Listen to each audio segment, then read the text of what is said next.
ikiganiro cya none makuru cy'umunyamakuru mwabyumvise mu kirango nkuko bisanzwe nitwa Nyirarukundo Xavera uri kumwe nanjye Jean Daniel Sendabigeye. Reka twanzikire ku byanditswe ku Rwanda. Jean Daniel by'umwihariko muri iyi nkuru y'igihe ivuga ko Perezida Paul Kagame yagaragaje impamvu u Rwanda rukeneye inganda za nucleaire. Ibi umukuru w'igihugu yabigarutseho mu nama mpuzamahanga yigaga ku ikoreshwa ry'ingufu za nucleaire mu bikorwa bya gisivili yabereye i Paris mu Bufaransa ku wa kabiri w'iki cyumweru.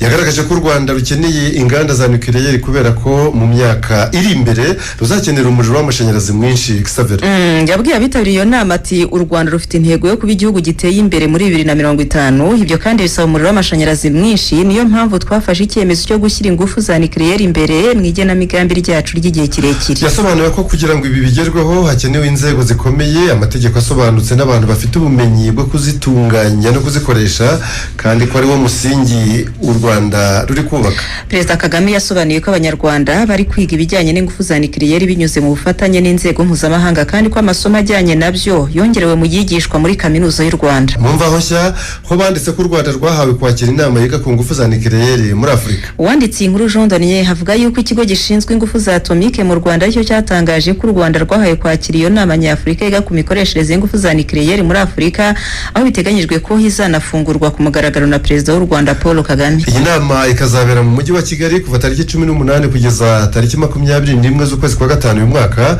ku nsanganyamatsiko igira iti kubaka ahazaza ha Afurika binyuze mu kubyaza umusaruro ishoramari rishingiye ku ngufu za nucleaire. Biteganijwe ko zitabirwa n'abaminisitiri bafite ingufu mu nshingano zabo n'abashakashatsi baturutse hirya no hino muri Afurika kugira ngo bungurane ibitekerezo ku hazaza ha Afurika binyuze mu kubyaza umusaruro ishoramari rishingiye ku ngufu za nucleaire. Reka ibyo tubireke duhindura ingingo kandi twerekeza amaso mu kinyamakuru The New Times ku nkuru igira iti Jean Daniel. Igira iti Afurika igomba kubaka uburyo bw'imari bwigenga, niko Minisitiri w'Intebe w'u Rwanda Dr Justin Nsengiyumva yavuze. Minisitiri w'Intebe Dr Justin Nsengiyumva yabigarutseho ku wa gatatu w'iki cyumweru ubwo yafunguraga ku mugaragaro inama mpuzamahanga ku ikoranabuhanga muri serivisi z'imari kuri bose.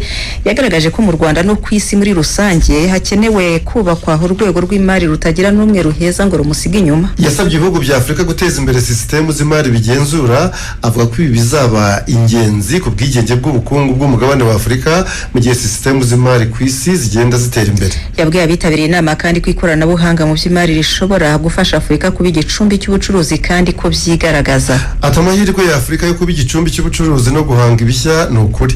Umusingi w'izi mpinduka uzaba ukomeye kubera ko n'ikoranabuhanga ridaheza mu by'imari rizafasha gukusanya imari yifashishwa mu bikorwa bikomeye by'umugabane, harimo ingufu, ibikorwa remezo by'ikoranabuhanga, iby'inganda no kongerera ubushobozi abaturage. Yashimangiye ko ikoranabuhanga rifite uruhare rukomeye muri uru rugendo kubera ko ryagura uburyo bwo kugeza serivisi z'imari kuri bose, rikagabanya ikiguzi cyo guhererekanya amafaranga, kandi rigafasha miliyoni z'abaturage n'ibigo by'ubucuruzi kugira uruhare rwuzuye mu bukungu. Minisitiri w'Intebe yagaragaje ko muri ibi bihe ikibazo cy'ubudahangarwa kuri serivisi z'ikoranabuhanga, uburyo bwo kwishyurana bwizewe no gucunga amakuru bitakiri ikibazo cya tekinike gusa, ahubwo ko ari ryo shingiro ryo kubaka ubukungu butajegajega no kwigenga mu bukungu bwihuta cyane mu iterambere.